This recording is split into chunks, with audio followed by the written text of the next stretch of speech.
मंच पे उपस्थित सभी अधिवक्तागण, बार के माननीय अध्यक्ष महोदय, मंच के सम्मुख उपस्थित अधिवक्ता और मंच के सम्मुख उपस्थित हमारे चेयरमैन साहब को विशेष धन्यवाद देता हूं कि 16 साल बाद मुलाकात होने के बावजूद आपने मुझे पहचाना। इसीलिए मैंने पहले कहा कि सबसे बुद्धिजीवी और सेंसिटिव वर्ग है अधिवक्ताओं का। आप सोच लें, एक बार हमारी मुलाकात थी स्वामी प्रसाद मौर्य की और आपने तुरंत पहचान लिया। और बरसों बाद तो मैं इंदिरा भवन में आया हूँ। पहले ICDS का आंदोलन भी मेरे ही सब चेले हैं जितना यहाँ है ICDS वाले। पिछले अखिलेश सरकार में भी मैंने 2 दिन 24 घंटे 48 घंटे बंद करा दिया था लखनऊ, आप लोगों ने देखा था। उसके बाद से इस भवन में आज मैं आया हूँ, मेरे ख्याल से 4-5 साल बाद आया। मुझे आवश्यकता ही नहीं पड़ती है कहीं जाने की, काम हो जाता है। तो मैं आप सभी को धन्यवाद देता हूँ इस मंच के माध्यम से। और जैसा अध्यक्ष जी ने अभी बताया अधिवक्ताओं की समस्या, तो वाकई बहुत जटिल समस्या है हिंदुस्तान में। एक तरफ तो सरकार आपको बुद्धिजीवी का उपाधि देती है और खुश कर देती है। जैसे बकरे को हलाल किया जाता है तो खूब बढ़िया माला अक्षत चढ़ा दिया जाता है, उसको काट दिया जाता है। वही हाल आज हिंदुस्तान में अधिवक्ताओं का है। अधिवक्ताओं के साथ अन्याय पे अन्याय हो रहा है, लेकिन सुनवाइयां नहीं हो रही, चाहे भारतीय जनता पार्टी की सरकार हो, चाहे समाजवादी की सरकार हो, चाहे जिसकी भी सरकार हो। हर सरकार में ये स्थिति मची हुई है। हाय तौबा मची हुई है। आपकी जितनी भी समस्याएं हैं आप लिखित देंगे और मैं इस मंच के माध्यम से आपको आश्वस्त करता हूं कि उसको यथाशीघ्र हल कराने का मैं भरसक प्रयास करूंगा और वो हल होगा। मित्रों, ऐसा कोई भी कार्य धरती पे नहीं है जो हल ना हो सके। नियति होनी चाहिए, नियति होनी चाहिए। आप मेरे बारे में अखबारों के माध्यम से, टेलीविजन के माध्यम से ही जानते होंगे। हमारी कार्यप्रणाली भी बहुत उल्टी है। मैं अपनी ही सरकार में दारुसफा में पिछले 4 अगस्त को बैठक करके मैंने योगी से इस्तीफा की मांग की। आप बताएं क्यों किया? क्योंकि आप रोजगार दे नहीं रहे हो, लॉ एंड ऑर्डर मेंटेन नहीं करा पा रहे हो। तो मैं तो भैया जिंदाबाद नहीं बोलूंगा ना। मैं रहूं पार्टी में या बाहर रहूं, कोई फर्क नहीं पड़ता मेरे ऊपर, कोई फर्क नहीं पड़ता है। मैंने जब मंत्रालय को ठोकर मार दिया तो पार्टी क्या चीज है? पार्टियां मेरे पास आती, मैं नहीं जाता हूं। मेरा वही प्रिंसिपल आज भी है 20 साल पुराना, और यही प्रिंसिपल मरते दम तक रहेगा। सिद्धांत से समझौता नहीं करता हूं और आपसे भी मैं निवेदन करता हूं सिद्धांत से समझौता न करना। जो भी आपकी डिमांड है इसी सरकार में पूरी होगी, इसी योगी सरकार में, चाहे उसके लिए जो भी करना पड़े। आवश्यकता पड़ेगी तो झंडा और डंडा लेके भी मैं बाहर आऊंगा, लेकिन वो नौबत नहीं आएगी। मैं जानता हूं वो स्थिति नहीं आएगी। मैं कलम तोड़ लिखता हूं और अपना धन लगा के आपके लिए दौड़ता हूं। कर्म का मतलब क्या होता है? जब आपसे लेके दौड़ेंगे तो कर्म हमने कहां किया? फिर तो आपने हमको परचेज कर लिया, फिर तो आपने हमको परचेज कर लिया। आज प्रदेश में सबसे ज्यादा मैं दौड़ा करता हूं, अपनी व्यवस्था से करता हूं, किसी से लेके नहीं करता हूं, इसीलिए सफल रहता हूं। आपको याद होगा एक बड़ी घटना 98 में मिस्टर अरुण सिंघल तत्कालीन जिलाधिकारी गोरखपुर, चैम्बर के अंदर से खींच के मैंने मारा था और भीड़ के हवाले कर दिया था। दूसरी घटना राजन शुक्ला वाली घटना हुई थी, जो बहुत बड़ी घटना थी। श्रीवास्तव जी गोरखपुर के हैं, आपको मालूम हो, बड़ी घटना थी। लोगों को लगा कि ये 4 फुट का आदमी कैसे कर देगा, और 4 फुट का आदमी जो करेगा वो 8 फुट वाला कर ही नहीं पाएगा। मैं गारंटी के साथ 3 करोड़ रुपए मैंने मंगाया था बंटवाने के लिए बाढ़ में, और बांटना पड़ा, कोई कमीशन नहीं। मेरी निगरानी जहां होती वहां कमीशन तुरंत बंद हो जाता है। हमने बताया ना, मुझे चैम्बर से बाहर जाने की नौबत ही नहीं आती है। वो काम होके मेरे पास जवाबी लिफाफा शासन से आ जाता है। मैं प्रोटोकॉल का प्रयोग जानता हूं कैसे होता है। आज प्रशासन क्यों निरंकुश हो गया, चाहे किसी की सरकार है? प्रशासन पे अंकुश नहीं है। ये प्रदेश आईपीएस चला रहा है इस समय, ये प्रदेश आईपीएस चला रहा है। बड़े शर्म की बात है, मैं खुद सरकार में बैठा हूं, लेकिन दुर्भाग्य है क्योंकि हमारा मुखिया यहाँ कमजोर है मानसिक रूप से। हमारा मुखिया यहाँ कमजोर है मानसिक रूप से, क्योंकि उसे अनुभव है ही नहीं है। थोड़ी बहुत तो अब अनुभव हुआ, उसे अनुभव है ही नहीं है। मेरे साथ के है ना, वो मुझे प्रणाम करते थे, बड़ा भाई बोलते थे, मैं नहीं करता था, मैं सम्मान करता था। लेकिन जहां वैचारिक मतभेद होगा वहां सम्मान नहीं करूंगा, जहां पब्लिक का नुकसान होगा वहां सम्मान नहीं करूंगा। वहां आपके खिलाफ झंडा और डंडा लेके हाजिर हो जाऊंगा। मैं अधिवक्ताओं के साथ था, हूं और रहूंगा। 80% अधिवक्ता हमारे मित्र भी हैं, भाई भी हैं, हमारे अपने जिले में भी हैं। जितने लोग बार में चुने जाते हैं हमसे मिलने सबसे पहले आते हैं। मेरा कोई स्वार्थ नहीं होता है। जहां स्वार्थ हो गया वहां मदद कहां, फिर तो परचेजिंग हो गई। मैं साफ शब्दों में कहता हूं कि मुझे खरीदने की कोशिश न करो, मुझे केवल जिम्मेदारी दो। वो जिम्मेदारी अगर हम न निभा पावे तो किसी और को अपना मुखिया बना लो, लेकिन अपना कार्यक्रम आगे बढ़ा लेना, मेरी चिंता मत करना। आपसे भी बोलता हूं, आपने जो जिम्मेदारी हमें सौंपा है, इस मंच के माध्यम से मैं कहना चाहता हूं, उस जिम्मेदारी को यथाशीघ्र में पूरा कराने की प्रयास करूंगा और पूरा होगा। जिस कार्य में विलंब हो, आप समझ लो कि तुम्हारा नेता बिक गया। जिस भी कार्य में, मैं नहीं जानता हूं कौन कौन से कार्य हैं, अभी तो आप लिख के देंगे, कुछ तो आप मंच पे बताएं, हमें सुना भी नहीं, ठीक है। ये कितने शर्म की बात है कि 55 रुपए, आप बताइए 55 रुपए, बड़े शर्म की बात है। ये तो आप शिक्षा का मजाक बना दिए हो। आपने अपने पेंशन में कटौती नहीं की, अपने वेतन में कटौती नहीं की, अधिवक्ताओं के सुविधाओं में कटौती कर दी। आपके लिए कोई हाल नहीं है, कोई व्यवस्था नहीं है, कैसे न्याय लौट पाएंगे? न्याय कार्यों में इतनी विलंब क्यों हो रही है? क्योंकि हमारे यहाँ व्यवस्थाएं है ही नहीं है। कहीं जजेस नहीं है तो कहीं और व्यवस्था नहीं, तमाम विसंगतियां हैं, तमाम विसंगतियां। और आंख पे पट्टी वाला एक पोस्टर टंगा रहता है। जब उसकी आंख पे पट्टी है तो विसंगतियां तो होंगी होंगी। अब पट्टी हटाने का वक्त आ गया है।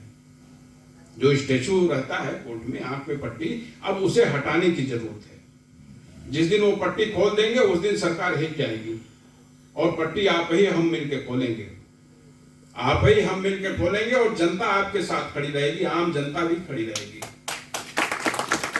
आप अपनी शक्ति को तो पहचाने, आप अपनी शक्ति को पहचाने। एक अधिवक्ता की हत्या हुई थी गोरखपुर में, आज से 4-5 साल हुआ होगा, 5 या 6 साल हो गया होगा। आप देखिए कितना बड़ा तूफान मैंने मचवाया था, कितनी बड़ी तूफान मची थी। उस समय सांसद थे, अखिलेश सरकार थी, गिरफ्तारी करनी ही करनी पड़ी। पहले लोग राजनीति करने लगे, और मैं इसी से नफरत है मुझे। राजनीति में राजनीति कतई नहीं पसंद है। डिस्ट्रिक्ट मजिस्ट्रेट को क्यों मारा? मेरा खेत नहीं बोया था, मेरा खेत नहीं जोता था। राजनीति में राजनीति हो रही थी, जो मुझे नहीं पसंद है। मैं यहां खड़ा हूं, राजनीति में राजनीति होगी, मैं नहीं पसंद करूंगा। मैं आया हूं आपकी समस्या सुनने, आपको जानने आया हूं, स्वयं को जनाने नहीं आया हूं। मैं आपको जानने आया हूं, आपके बॉडी का टेम्परेचर देखने आया हूं। इस समय मैं डॉक्टर की हैसियत से आया हूं, तो मेरा फर्ज बनता है ईमानदारी से आपके बॉडी का टेम्परेचर नोट किया जाए, और उसमें कौन सा टेबलेट दिया जाए कि आपके बुखार उतर जाए, वो व्यवस्था करने की जिम्मा आप मुझे दे रहे हैं, तो मेरा वो दायित्व बनता है। और जिस दिन मैं अपने दायित्व से भटक जाऊंगा उस दिन मैं बेईमान हो जाऊंगा। मैं खुद की निगाह में नहीं गिरना चाहता हूं। आपकी निगाह में गिर जाऊं ठीक है, चलेगा, मुझे जरा भी तकलीफ नहीं होगा। आप मुझे देखो, मुंह मोड़ लो, मुझे कोई कष्ट नहीं होगा। लेकिन जिस दिन आईने के सामने मैं स्वयं की निगाह में गिर जाऊंगा उस दिन मुझे बहुत तकलीफ होगी। मैं क्यों इतना काम करता हूं? पूरी राजधानी में सबसे ज्यादा दौड़ता हूं। मैंने अपनी सेहत की परवाह नहीं की। तमाम दिक्कतें हैं शरीर में, तो लेखा जी जान रही है, शुक्ला जी जान रहे हैं, सारे लोगों को मालूम है। लोग कहते हैं आप अपने सेहत से खिलवाड़ करते। हमने कहा नहीं, जिस दिन मरना होगा उसी दिन मरेंगे, ना आप रोक पाएंगे ना हम रोक पाएंगे, न मेरा रिश्तेदार रोक पाएगा, मैं चला जाऊंगा। टिकट जिस दिन कटना होगा वो किसी को मालूम नहीं, टिकट कट जाएगा।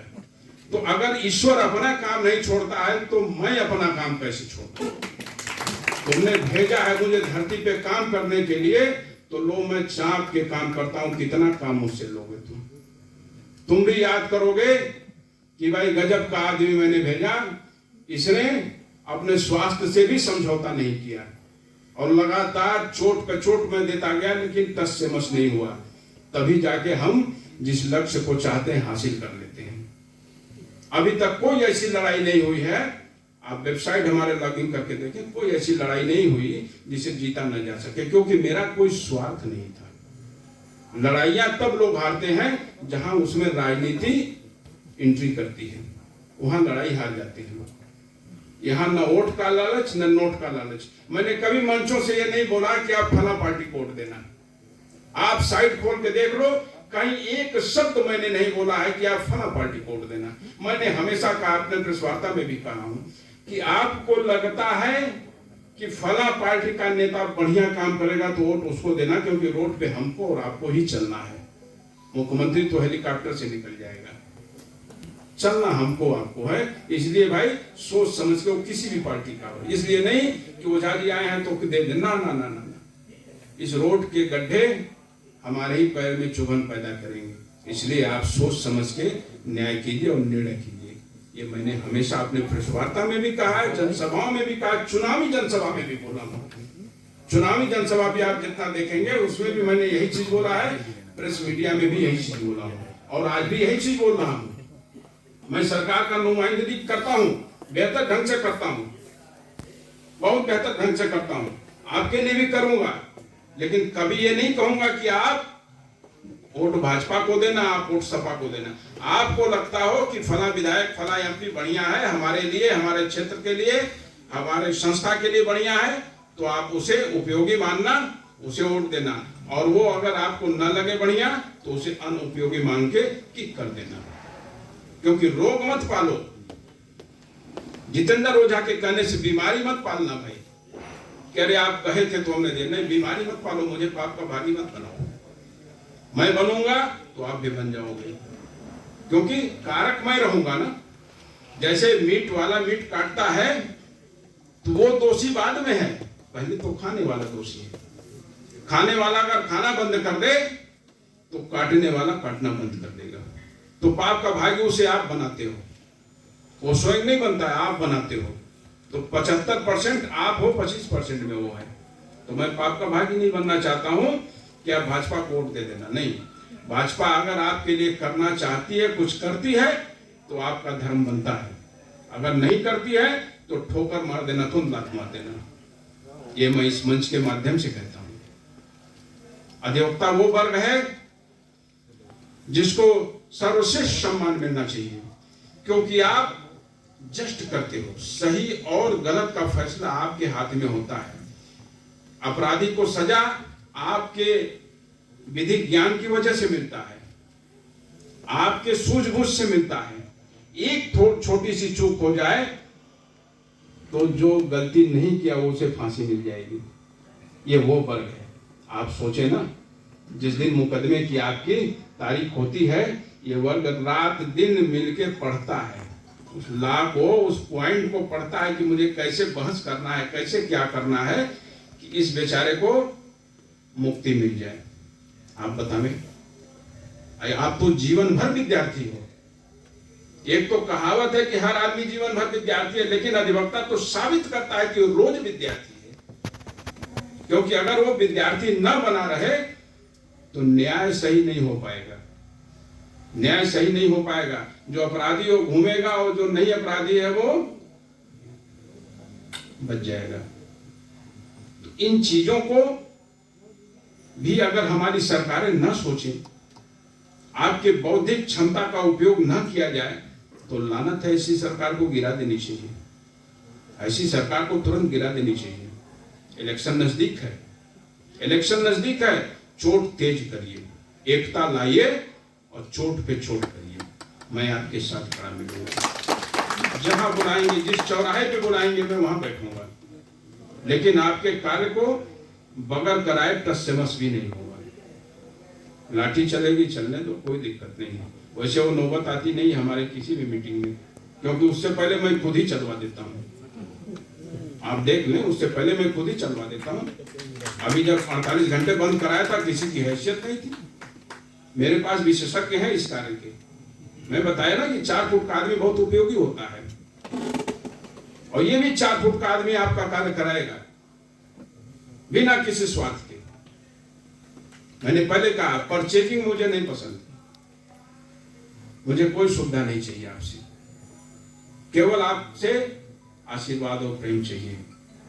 आप मिले कहीं और भाई, मेरी पारितोषिक पूरी हो गई। आपने इतना पूछा, मुझे मजदूरी मिल गई, इससे बड़ा मजदूरी क्या है। मैं लखनऊ तक आया, मेरा जेब खाली है। आप तलाशी ले लो, मेरा जेब खाली है। मेरा जेब खाली है, इसीलिए मैं सफल हूं, क्योंकि मुझे खोने के लिए मेरे पास कुछ है नहीं है। खोने के लिए कुछ है नहीं है, इसलिए अखाड़ा में आज भी उतर जाता हूँ। आओ भाई, 2-2 हाथ कर ले। तुम्हारी भी लाठी कितनी है, मेरी लाठी कितनी, देख लो। आपको याद होगा 2011-12 में 6 आदमियों को डॉक्टरों ने वहां डाला था, गोरखपुर में 6 आदमियों को मारा था। 50,000 मनरेगा मजदूरों को लेकर मैं चढ़ा। 23 दिन यहाँ मीडिया कर्मी बैठे हो तो सुन लें, मीडिया वाले जिस दिन 3-5 बंद कर देंगे, उस दिन वो सम्मान पाएंगे। वो 3-5 बंद नहीं कर पा रहे हैं पैसे के आड़ में। 23 दिन आजम खां का रिश्तेदार था, समाजवादी की सरकार थी, 23 दिन हड़ताल चला, कमिश्नर ज्ञापन तक लेने नहीं गया आजम खां के दबाव में। गिरफ्तारी तो बहुत बड़ी चीज, एसपी ने खुद तहरीर लिखा था, लेकिन गिरफ्तारी नहीं हुई, बिना मजिस्ट्रेट के आदेश के नहीं हो पा रहा, ऑन ड्यूटी था। मामला फंस गया। मेरे पास लोग फोन किए, यहाँ लखनऊ में था। हमने कहा क्या भाई कोई नहीं मदद करा क्या? भैया कोई नहीं कर रहा, आपको आना पड़ेगा। हमने कहा मैं आऊंगा तो बात तो खराब हो जाती है भाई, बवाल बढ़ जाएगा, क्योंकि मैं मरते दम तक गरम दल का ही रहूंगा। मैं झुक के न बात करता हूं, न चाहता हूं कि मेरा भाई में भी झुक के न बात करे। आप मुझसे जुटे हैं तो मैं आपसे निवेदन करता हूं कि एकदम स्ट्रेट फॉरवर्ड बात करो, झुक के बात मत करना। कोई किसी का दिया नहीं खाता है। आप परिश्रम करते हो तो खाते हो, झुक के न बात करना।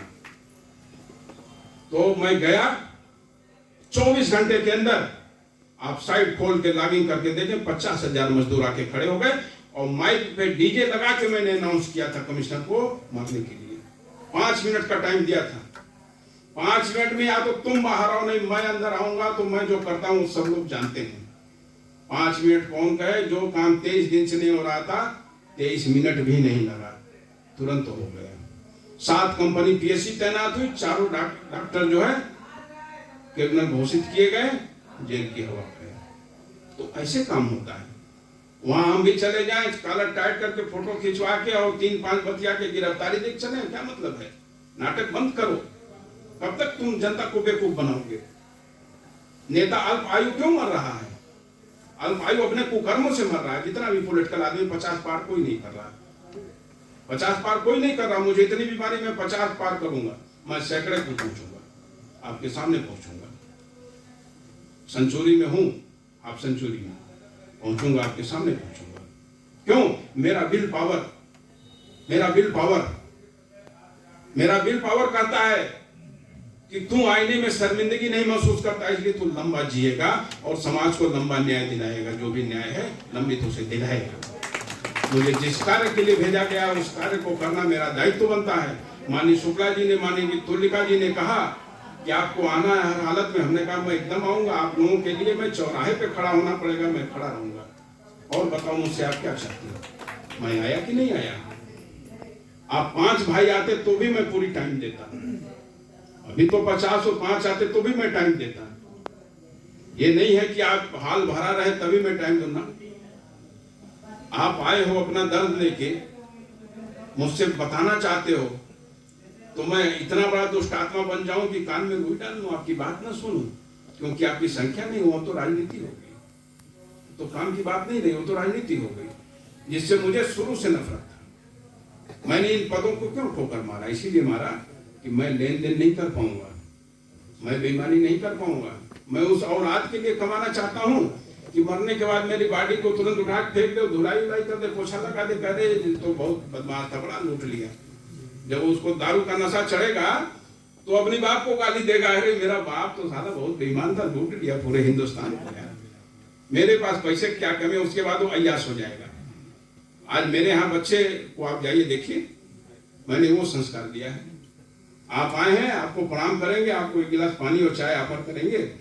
मैंने कह रखा है, वो जिस जाति धर्म का व्यक्ति हो, तुम्हारा दोस्त नहीं है, तुम्हारे बाप का दोस्त होगा या उनका मित्र होगा या उनसे बड़ा होगा उम्र में, तुम्हारा दोस्त और मित्र नहीं होगा वो। उन्हें सम्मान देना ये सिखाया। लोग कहते हैं आपने आधुनिक नहीं बनाया। हमने कहा भाई आधुनिक बनाऊंगा तो मेरे सामने सिगरेट पिएंगे, ऐसी आधुनिकता नहीं चाहिए। आपसे बढ़िया टॉकिंग करेंगे, हिंदी अंग्रेजी आपसे बढ़िया बोलेंगे, आपको इज्जत देंगे, इससे बढ़िया आधुनिकता क्या है। मैं वो आधुनिकता में नहीं बना चाहता हूं कि लोग कहें कि अरे फला का लड़का ऐसा हो गया, उससे बढ़िया तो मैं पहले ही मर जाऊं, न रहूंगा न सुनूंगा। तो ऐसी आधुनिकता बच्चों को न दें। ऐसी आधुनिकता वही देते हैं जहां पे गलत ढंग से पैसा आता है। इस पैसे का हम करते क्या है, केवल अय्याशी में वो पैसा जाता है। केवल चावल दाल रोटी ही हर आदमी खाता है, अंतर है कोई मोटा खाता है कोई महीन खाता है, बस इतना अंतर है, ज्यादा अंतर नहीं है। आज राजनेताओं के पास इतना पैसा पड़ा हुआ है और अधिवक्ता जो न्याय के लिए लड़ रहा है, आपके परिवार के लिए लड़ रहा है। अधिवक्ता अगर न्याय के लिए लड़ रहा है तो आपके भाई भतीजे की पैरवी के लिए लड़ रहा है ना, उसके घर का नहीं कोई है, फिर भी आप उसे भटका रहे हो। ये क्या सिस्टम है? इस सिस्टम में दोष है। इस दोष को ही खत्म कर दीजिए, इस दोष का ही ऑपरेशन कर दीजिए, इस देव दोष का ऑपरेशन कर दीजिए। ऑपरेशन का दूसरा मंत्र होगा इलेक्शन में बाइकआउट कर देना। अगर ये इलेक्शन से पहले इस मामले को नहीं निपटाते हैं तो मंच लगा के बाइकआउट कर देना। मैं उस समय भी आपका मुख्य अतिथि बनना पसंद करूंगा। मैं खुद ही घोषणा करूंगा कि ऐसी सरकार को चूल्हे की भट्टी में डाल दो ताकि फिर उठ न पावे। जब अनुभव विहीन मुखिया बैठेगा तो कार्यप्रणाली सही नहीं चलेगी। अभी तक कोई मुखिया ही इनको नहीं मिला। अभी तक जितनी भी सरकारें आई कोई मुखिया ही नहीं मिल पा रहा है। वो एक था तो तानाशाह था, अखिलेश सरकार ये है तो उनको तो लोग पप्पू कहते हैं। इनको क्या कहा जाए, ये तो मेरे शहर के हैं, इनको क्या कहा जाए, कोई शब्द ही नहीं। आपने कभी संज्ञान लिया? आप सत्ता के लालच में बैठ गए, महाराजी छोड़ दी। अब तो आप नेता हो गए, आपकी भी जांच होगी। अभी तक तो आप महाराज के पैर छूते थे लोग, अब तो आप नेता हो गए, आपकी भी जांच होनी चाहिए, आपकी भी जांच होनी चाहिए। क्या मतलब है? जब अनुभवहीन आदमी बैठेगा तो कार्य ऐसे ही होगा। मैं माननीय मोदी जी को बराबर हमारे संवाद होते हैं, हमारे मुलाकात होते हैं, हालचाल होते हैं। मैं बारंबार लिखा था कि यहाँ पे भारतीय जनता पार्टी गर्त में चली जाएगी अगर इनको आपने सीएम बना दिया। इस मंच के माध्यम से कह रहा हूं, मुझे भय नहीं है, क्योंकि मेरे पास खोने के लिए कुछ ही नहीं है। तुम मेरा क्या उखाड़ोगे? मेरे पास तो कुछ है नहीं। बैंक में मेरे कम से कम 20 साल से तो पैसा ही नहीं पड़ा, पता नहीं अकाउंट है भी कि बंद हो गया, तो मेरे पास क्या है? तो इसलिए मैं स्पष्ट बोलता हूं, अगर आपने बनाया तो भारतीय जनता पार्टी गर्त में जाएगी, गर्त में जा रही है। कुछ सुधार इधर केंद्र सरकार की बदौलत हुआ है। जो चीजें अच्छी हैं उसका मैं समर्थन करता हूं, जो चीजें अच्छी नहीं उसका विरोध करता हूं। जैसे एक अध्यादेश जब लागू हुआ कांग्रेस के पीरियड में, आपको याद होगा, कृषि जमीनों को लेने के लिए अधिग्रहण, भूमि अधिग्रहण कानून, 6 पन्ने का लेटर मैंने दिया था, आप देखेंगे साइट खोल के हमारे, और जंतर मंतर पे धरने के लिए मैंने सारा कार्यक्रम चॉकआउट कर दिया। उस फैसले को मोदी को वापस लेना पड़े, चेंज करना चाहते थे। ऐसा नहीं कि कांग्रेस ने हर फैसला गलत ही किया है, कोई भी सरकारें नहीं गलत होती, उसके नुमाइंदे गलत होते हैं। मैनिफेस्टो सबका एक है, नुमाइंदे उसके पूरे होते हैं। उस फैसले को पुनः वापस लेना पड़ा। आपकी जमीन आपकी मर्जी से लिया जाए, न कि मेरी मर्जी से लिया गया। इस सरकार ने पलट ही मार दिया था कि जबरदस्ती ले लिया जाएगा। क्या मतलब है? मैंने उसको वापस लिया, मैंने धन्यवाद पत्र भी भेजा, आपके मुद्दे को भी यहां से केंद्र तक दौड़ूंगा। ऐसा नहीं है कि आप ये सोचें कि यहीं तक रह जाएगा, नहीं। मैं जब मामला लेता हूं तो उसके जड़ तक जाता हूं। मैं ऑपरेशन करने से पहले उसकी दवा तैयार करता हूं और तब ऑपरेशन शुरू करता हूं, ताकि वो जड़ से ठीक हो जाए, नेतागिरी न बीच में होने पावे। आपकी ये जटिल समस्याएं हैं, ये जटिलतम समस्या है, जटिल नहीं जटिलतम समस्या है। इसको खत्म किया जाना न्याय संगत होगा, देश प्रदेश समाज सबके लिए हितकारी होगा। जैसे अभी कृषि बिल आया, कृषि बिल पे मीडिया ने हमारा इंटरव्यू लिया, हमने कहा ये बिल बेहतर है, ये बिल बेहतर है। भाई आपकी फसल भी अगर चौपट हो जाती है तो अगर समझौता हो गया कि 10 रुपए किलो हम लेंगे तो 10 रुपए किलो उनको देना है, फसल हो या ना हो। यहाँ राजनीति हो रही है, राजनीति करने नहीं आता है पार्टी वालों को। अगर कांग्रेस यहाँ समर्थन कर देती तो 20% वोट उसका प्लस हो जाता, 20% वोट प्लस हो जाता। लेकिन रस्सा कसी दुकान बंद हो रहा है। अब दुकानदारी को चटकाने के लिए वो क्या बोल दे रहे हैं उनको मालूम ही नहीं है। वो कहावत है, लिटिल नॉलेज डेंजर नॉलेज, अल्प ज्ञान बहुत खतरनाक। तो एक तो पप्पू नाम दे दिया, अपने पप्पू को क्या कहूं कुछ समझ में नहीं आता है। एक बार अधिवक्ताओं के लिए फिर संघर्ष करूंगा और लड़ाई लड़ूंगा और आपकी इन समस्याओं का निराकरण इसी सरकार में कराने की भरपूर कोशिश करूंगा। जरूरत पड़ेगी तो सड़क से सदन तक जाऊंगा। मैं इस मंच के माध्यम से बोल रहा हूं, चाहे मेरे साथ 4 लोग जाएं, चाहे 44 लोग जाएं, मैं अपना कर्तव्य नहीं छोड़ूंगा। आप बेशक अपना कर्तव्य छोड़ने का मैं उसके लिए आपको बात नहीं करूंगा, लेकिन मैं सड़क से सदन तक आपके लिए चलने के लिए तैयार हूं। जिस दिन आपकी आवाज होगी उस दिन मैं पहुंच जाऊंगा। राइट टाइम पहुंचता हूं, मैं राइट टाइम पहुंचता हूं। यहां भी जो मुझे टाइम दिया गया था उस टाइम पे मैं उपस्थित हूं, चाहे आप आए रहे या ना आए रहे। 5 भाई बहन आते हैं, 5 भाई बहन से बात करके बैठ। प्रिंसिपल नहीं तोड़ता हूं। मैं चाहता हूं सामने बैठे वाले लोग भी अपना सिद्धांत ना तोड़ें और मंच पे मंचासीन हमारे भाई लोग भी अपना सिद्धांत ना तोड़ें, तो ये समस्या निश्चित है निस्तारित हो जाएगी, यथाशीघ्र निस्तारित हो जाएगी। आप अपने समस्याओं को लिख के हमें आप दे देंगे, मैं उसे सरकार तक एक नहीं अनेकों बार पहुंचा के इसे बारंबार दबाव देके पूरा कर दूंगा। इस चीज से आप निश्चिंत रहें। इस मंच के माध्यम से मैं आपको बहुत बहुत धन्यवाद देता हूं। आपने बहुत अच्छी बैठक की। आप ये न सोचें कि आपकी संख्या घट गई, फला नहीं आए, फला नहीं आए। आप तो आए, आप तो आए ना, मुझे आपसे मतलब है। आप आए, कल वो शर्मसार होके खुद ही आ जाएंगे, आपको बुलाने की जरूरत नहीं है। जो व्यस्ततम लोग हैं वो शर्मसार होके खुद आ जाएंगे। मैं देखो रात भर चलाऊं, दिन भर चलाऊं आपके बीच में।